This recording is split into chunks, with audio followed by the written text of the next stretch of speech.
And welcome to the Coach and Crew Show as we recap Monday Night Raw from Valentine's Day or Valentine's Night. I am your host, the Coach, Charlie Krause, and let's talk about Monday Night Raw's go home show to the Elimination Chamber this Saturday afternoon for those of us on East Coast time. The opening was nothing more than the opening we've seen a million times over, especially on a go home show format of an elimination chamber whatsoever. And it's good to see that even Brock is making so much appearances these days. And his, I don't know, North Dakota cowboy look, Montana cowboy, Big Sky cowboy look, whatever he's going for. I don't know. It was predictable. It was predictable, but you knew one thing was going to happen. You knew somebody was going to go to Suplex City. I honestly thought it was going to be Riddle because why not? I think Vince likes making Riddle that go-to person. Riddle did not. Riddle went way over the top rope and escaped out. And it was Austin Theory who was taking a Suplex City. So not the best of openings, but it continued to push the storyline forward by about that much for this Saturday. This Saturday's going to be a great match. Let's not kid each other. That's Saturday's gonna be a great match, but just leading up to it was sort of like, it's what it was. Street Profits and Dirty Dogs. Somehow my buddy Dolph Ziggler has been relegated to NXT to take on the NXT up and comers. Though Tommaso Ciampa is not an up and comer. Okay, he's the real deal. I wish he was full-time Raw. So he was there. Street Profits get the win. Let's move on. The Broga Party started, and we're going to talk more about the Broga Party in a minute, but let's talk about on the front side of it who was there. Commander Aziz and Apollo Crews and Carmella and Queen Zelina each made appearances. And so when you get invited to one of these things on Raw and you're backstage, that shows you what storylines you're really involved in and where your character is and current marketplace value, which is not saying much for any of those four characters, unfortunately, right now. So they might have to really rethink their standings and storyline and character situations with the WWE. Just saying. Let's move on from that. Damian Priest and AJ Styles. First off, why is this match even taking place? Why did that storyline begin last week? And the last thing AJ Styles needs to do is lose a match to a non-competitor inside the Elimination Chamber.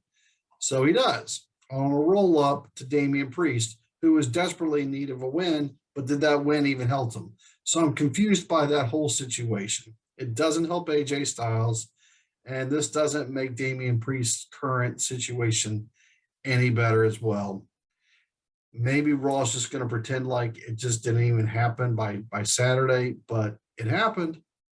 It's there. I saw it, so I know it happened. Can't figure that one out either. Another one that is stuck in the mud is Almost. I still can't say his name correctly, and I apologize about that.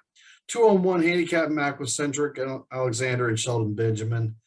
That's fine if you want to go there, but it's time to get he either needs to step up and get some real competition in, or maybe time to send him back down to NXT.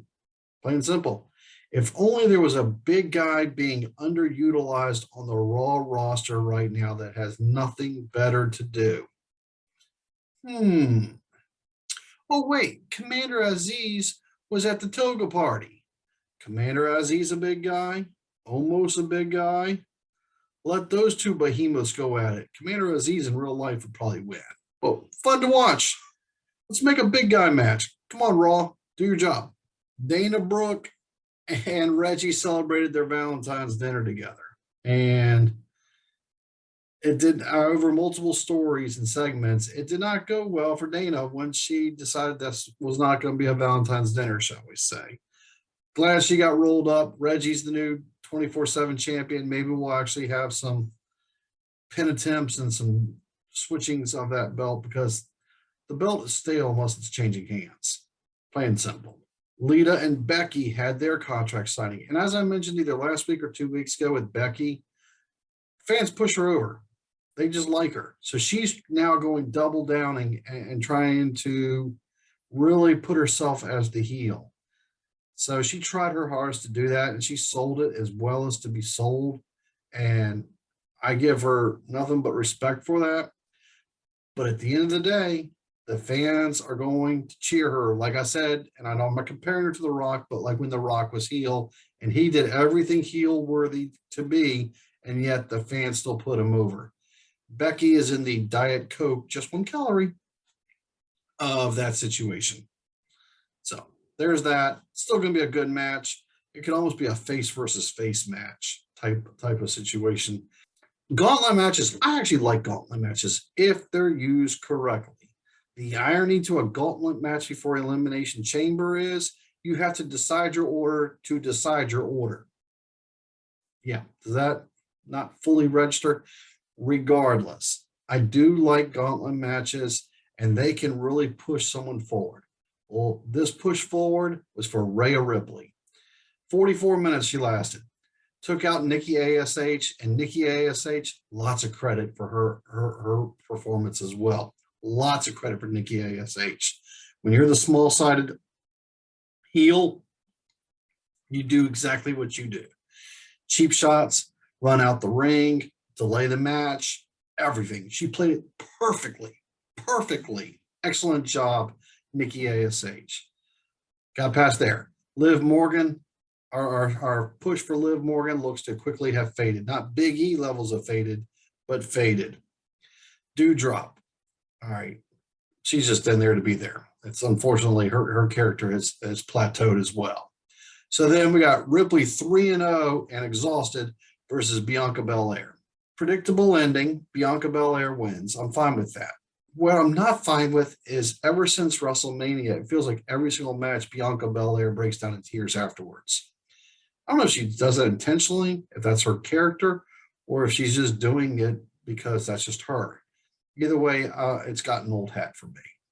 What I do think this is foreshadowing for the final two of the pay-per-view. Now, will Rhea Ripley go over top? That'll be the interesting situation. And just announced, Alexa Bliss is back in. So, of all of them, who's the biggest name in that match? Alexa Bliss. What's the big pay-per-view we're working our way towards, and what season are we in? WrestleMania season. So, maybe it is Alexa Bliss who earns that title opportunity. I don't know. That's why we have to tune in and find out. Could be going either way. Back to the Broga Party. Okay, another perfect. When Riddle, he didn't do, hey, Randy, but he did say, hey, guys, y'all want me to play you a song? For those of you who've seen the movie more than once, which is this guy, they had him sing the song that Belushi took the guitar of and smashed right before when it went on the stairwell. It was great. It was great. And so here Riddle is singing that song, and then he gets attacked by Otis. Perfect. It should have immediately then cut to Otis Day in the Nights. I was so hoping to see Otis Day in the Nights there, play a little shout, and Commander Aziz could go down low. How cool would that have been? That would have been some good stuff.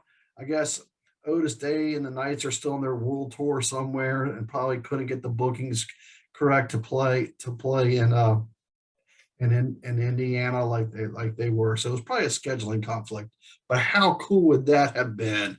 Come on, folks. We know we like Otis Day and the Knights, and you would have wanted to shout with them. And not only that, I love how they just doubled down. And then this guy right here is even reference to double secret probation. Well, thank you. All right, cutting the promo on his way to the ring. Chad Gable even made reference to double secret promotion. You gotta like that. Alpha Academy takes on the Mysterios.